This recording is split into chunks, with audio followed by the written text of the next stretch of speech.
No matter what you do, it looks like what we need to learn first is one skill. AI is creating scenario where we are having skill convergence. That means what everybody needs to learn first is AI. Don't give up on this. It doesn't matter what you do, you should be able to. But I can assure you this, forget all the hype you hear. Most of the companies that just fired people because AI will do all the work have gone back to rehire people. So here is the true picture. Jobs will not be lost because of AI. Job will be lost because people cannot adapt to a new market that AI runs. Hi, my team just pointed to me that more than 50% of you who watch our videos are not yet subscribers. Please, we'd love to encourage you to subscribe. It is how YouTube recommends more of this video to a bigger audience and more people like you. So do us this favor by subscribing today. Thank you for that. I hope you've done that.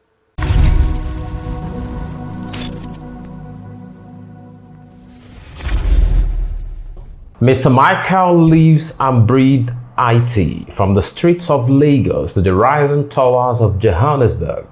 Welcome to the ULab show, Mr. Michael Enudi. Thank you so much. It's a pleasure being here. So, Mr. Michael, you've been in the IT systems and within, when I mean IT systems, I mean you started your career as a basic Java developer and have built your way to a consultant, architect that you are today.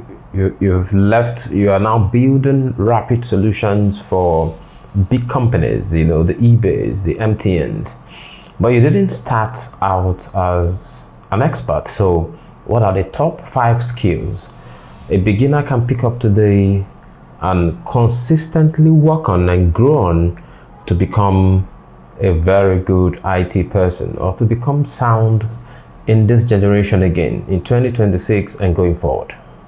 Now, this is a question that 2 years ago would have been entirely different. And of course, I think you know why. Number one, the keyword, AI. AI has forced a lot of things. It's causing a lot of shift in the labor market. We can see the numbers of job losses and all that. But the most important thing that I want the viewers to get as well as you is the concept of skill convergence. AI is creating scenario where we are having skill convergence.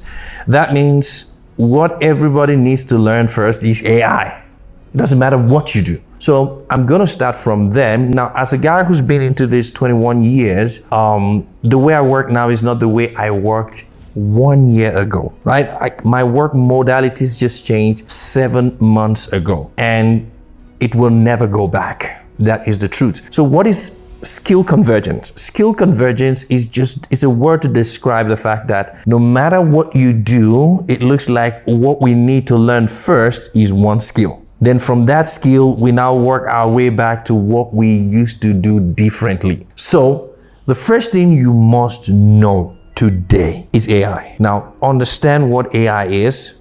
We've converged, then let's break it back to what we used to do. Probably you sit right there and all you do is Excel. You technically don't have to do that. You're working your way back to how am I going to do Excel, or how am I going to work spreadsheets with AI? You're not thinking Excel. How am I going to work spreadsheets with AI? And to look at it, if you look at the most recent versions of these Office suites and different programs, Power BI and all that, you see they now come embedded with AI. Even look at the way people used to use Twitter before. Now there's something called Grok. Grok, is this true? So the way people use X, Twitter, name it, it's changing as well. WhatsApp as well, there's Olama there with you. So the first thing is AI. Now that I've said the whole thing, now let's break it separately now. Number one, those who are into systems application development is another skill, right? That is one.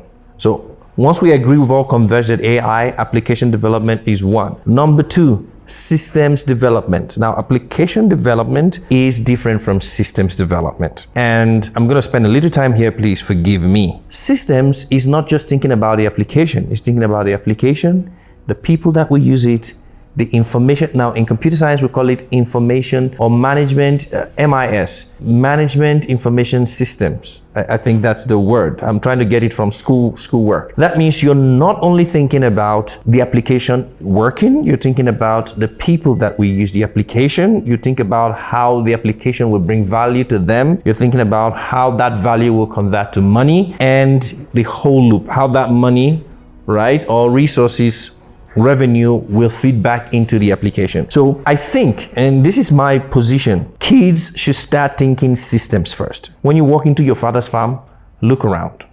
When you walk into a petrol garage, look around. Think how to build systems. We have huge amount. I know in Nigerian society, fintech, it may get clouded so soon that even if you do fintech, technology, the space is clouded. We can start thinking oil and gas.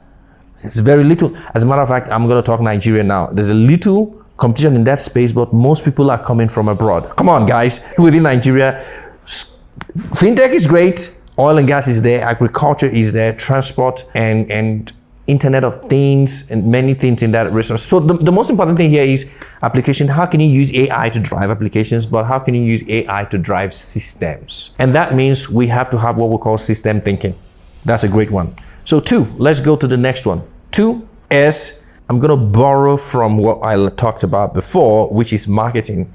How to create pipelines for whatever you do. The marketers understand what we call a funnel. Yes. Using AI where we converge into driving sales and marketing. Now, this is key. It doesn't matter what you studied. Nobody cares. If you are able to bring in customers, you are Lord.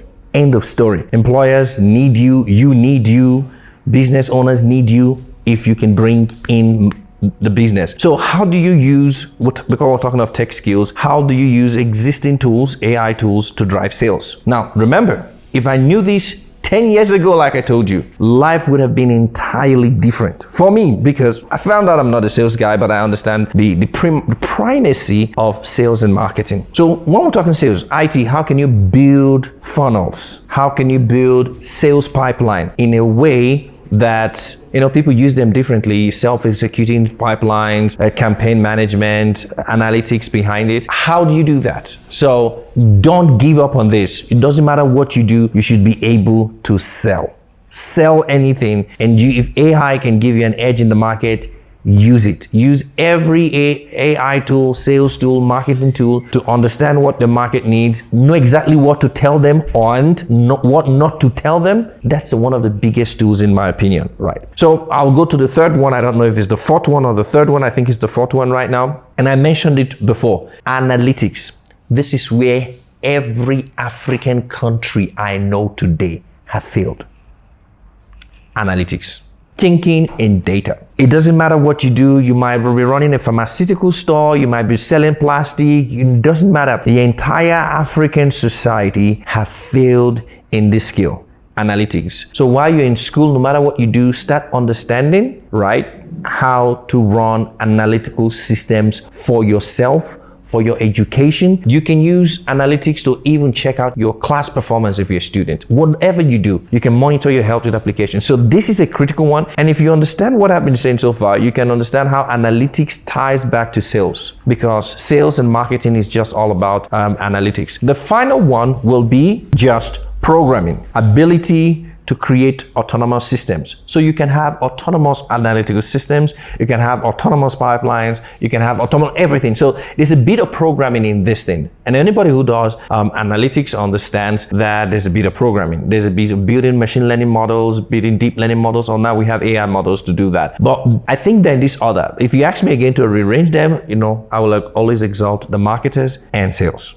My personal story is pretty long, but I'll make it pretty brief. Now, number one, I studied computer science in Nnamdi Azikiwe University between 2001 and 2004. Now, that gave me an eye-opener into what this whole thing is all about. 2001, we're talking about the days where, just using Yahoo Messenger. I don't know if anybody remember that was popular. But let's talk about programming. The first is I had to go through understanding what computer was actually. I was zero, like zilch, nada, nothing. And pick up the normal thing, how to boot up a computer. And I was using a super old computer that I believe all your phones are more powerful than. Think about it, 32 MB RAM, running Windows 98. But that was where I spent all my life, right? And I started writing Microsoft Office macros using MS Word, right? Because the only thing that I could install on that machine was MS Word, nothing else. The hard disk was just 800 MB maximum. So but writing VB macros gave me an intuition into how to write VB code. Now we don't do VB these days, we call them Visual Basic. So we did QBasic, and we went to Visual Basic until, the Lord blessed me. I started doing more and went into Java programming. And I think in the year 2003, my first payoff happened and I got my first contract. Now think about it, a student who was getting about 4,000 to 5,000 a month signs a deal for 75,000, paid 40,000 upfront. I was like, okay, I'm there right now. I believe I'm close there. I'm getting 10 times what my parents gave me as part payment for a deal. And that just gave me an intuition, or that idea that, this thing can really pay. And from there, I went into different database technologies. And another thing I found out about myself quickly was that I wasn't good with aesthetics. I'm not the color guy. I'm not the front-end developer. I found out about myself, so I knew where to specialize. Database technologies, back-end systems, and that's what I did. And I was fortunate to show this skill in NYSC camp, right? And by the way, I was already making money, writing projects for people. I wrote projects when I was in third year, wrote for others when in fourth year. I was in school and I became the head of computer science department for NYSC, Katsina State Secretariat. That was like, okay, it's feeling good now, because we built custom systems that we were using to register coppers. I was the head of the department as a copper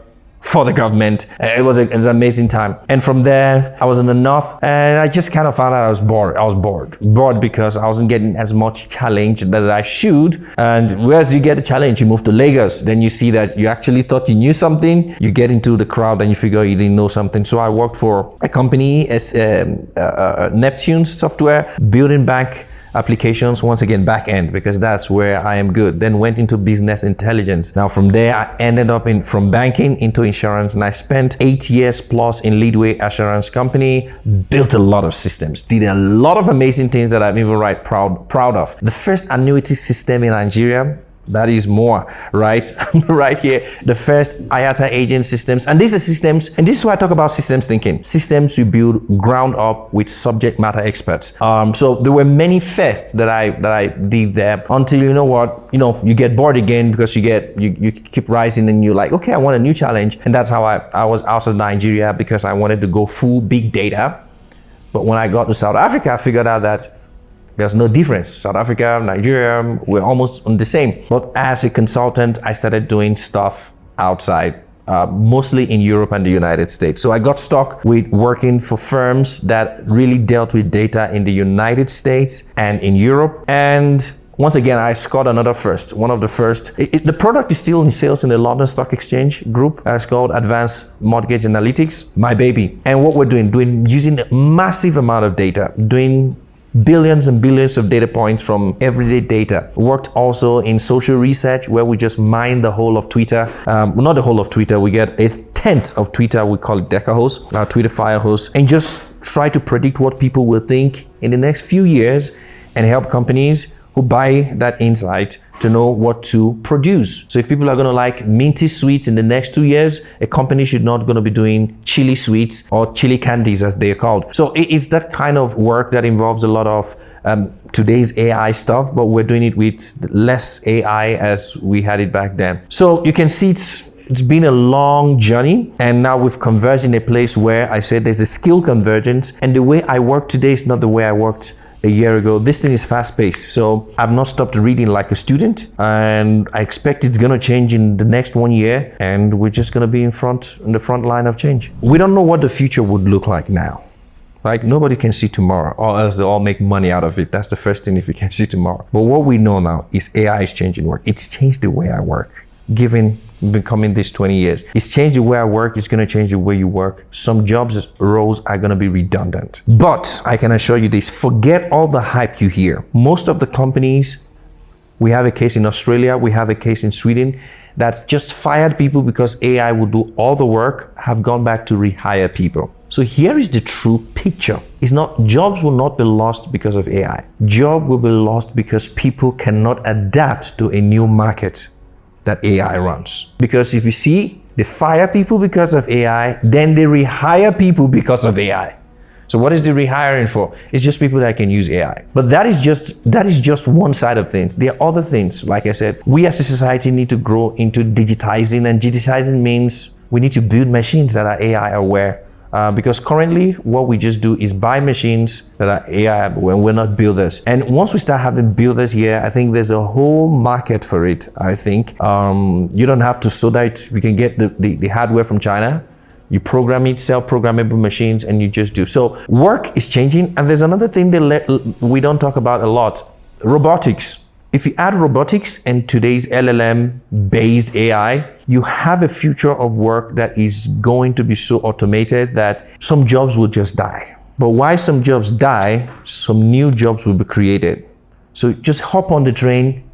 You may not like it, but you can't do anything about it. So if you want to get useful, minimum requirement is what I'll talk about, skill convergence. At least know what this is all about and start from there.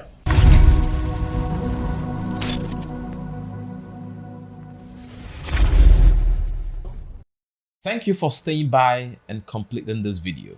But we have another video somewhere on the screen that will take you deeper into the knowledge that you want that will change your life. So click somewhere on the screen for the next video showing. You will love it. It is about your well-being and the psychology that you need to flourish.